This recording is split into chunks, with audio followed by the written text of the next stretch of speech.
You ready?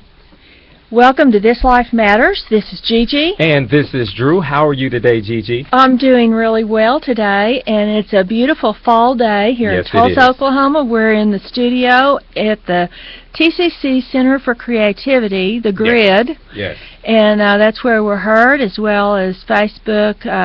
Now we're even on YouTube. Yeah. Matter of fact, you might be watching this clip right now. That's right. Hello, YouTube. And we... let's see, what else? Facebook, SoundCloud. Yes, on SoundCloud. We're all over the place. Yeah. You'll find us if you want to look for us. We have another guest. This is actually, now, we recorded a show earlier, let's be real, and Joe Dorman was our guest. Now it's going to air later on. It's going to air later on. I said he was our first guest, but that's a big fat lie. I guess because... Because Christy Southard from Komen Tulsa is our first guest of our 4th season on This Life Matters. I'm honored. Thank you. Yeah. So I did tell a big fat lie earlier. Yeah, and if anyone sees the Joe Dorman clips from that show, ignore that I have on the same thing. And me too. Okay. Well, welcome, Christy. Thank you. Now, you are the CEO. Yes. Executive Director of Komen Tulsa. Yes. Okay. Yes. So, very impressive. And, you know, we've had Leanne Taylor as a guest 3 times on This Life Matters, promoting the race and just in general. She talked to us about her trip to Israel and some other things. And so... this year, you get to be our victim, I guess. Okay. I'm happy to do it, and she's a tough act to follow, so I'll do my best. Well, she is a tough act to follow, but you are doing a great job. And how long have you been the executive director? 9.5 years. Hard to believe that. Yeah. Yeah. And did you grow up around here? I did. Actually, grew up kind of on the East Coast and here. My dad was in the oil business, so you move around a lot, as a lot of people know who are in that business. But this has always been home. I've lived here 4 times, so I consider this home. Good. Well, I do too.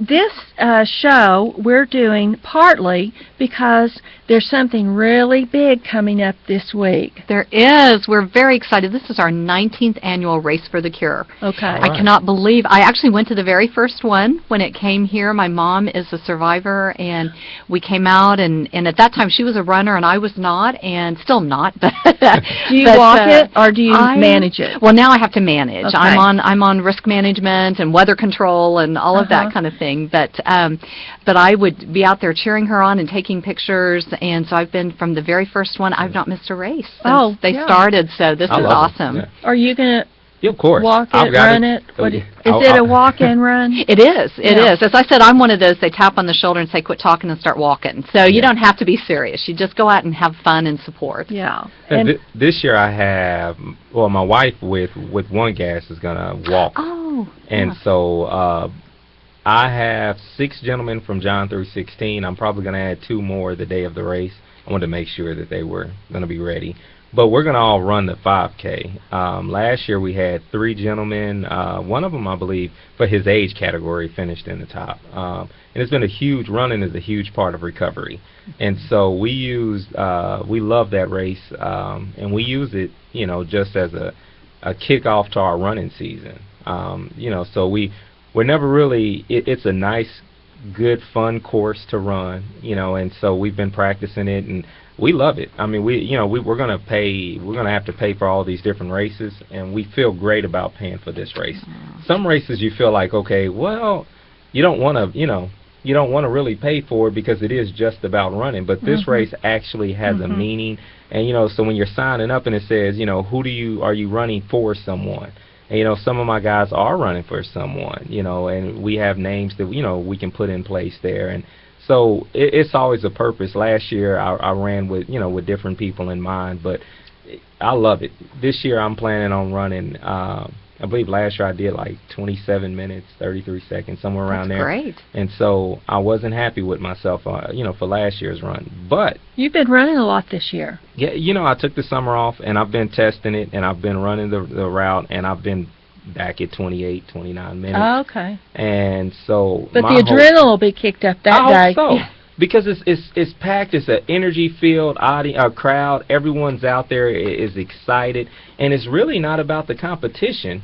And so I really hope that I really hope that I get a chance to go back. You know, I definitely have to beat last year's time. That's not an option. Are you going to wear pink? Am I? I'm going to wear the shirt that they give us. Okay. And it has Is it pink pink? on it. No, No. the survivors wear pink, the shirts we give. Yeah. Yes, and Okay. the participants wear white.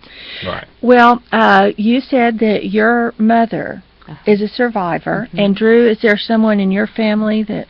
Not of That you breast know cancer of. that I know of right now. Okay. And I know, you know, when someone's watching this, they're going to remind me, but Remind not that I you, can think no. of right now.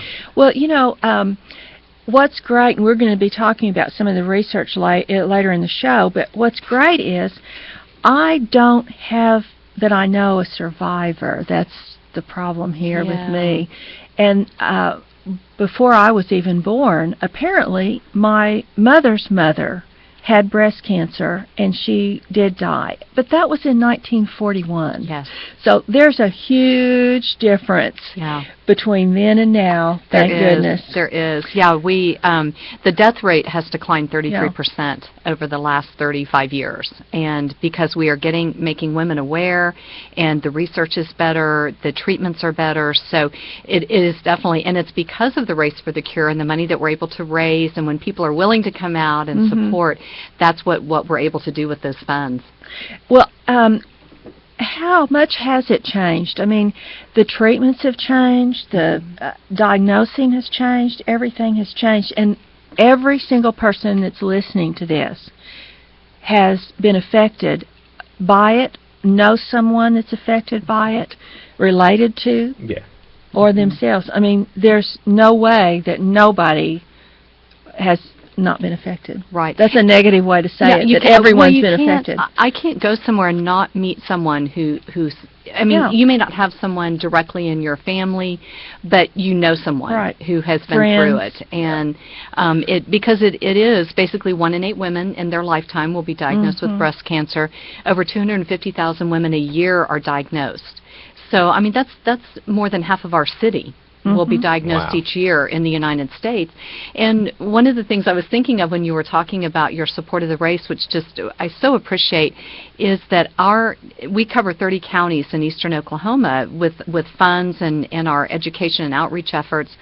And we have a 10% higher death rate than the rest of the U.S. in our 30 counties combined. Really? Why is that? It's a combination of things, and we don't. Some of those are going to be science that we don't look at here locally. Of course, that's going to be done by the scientists.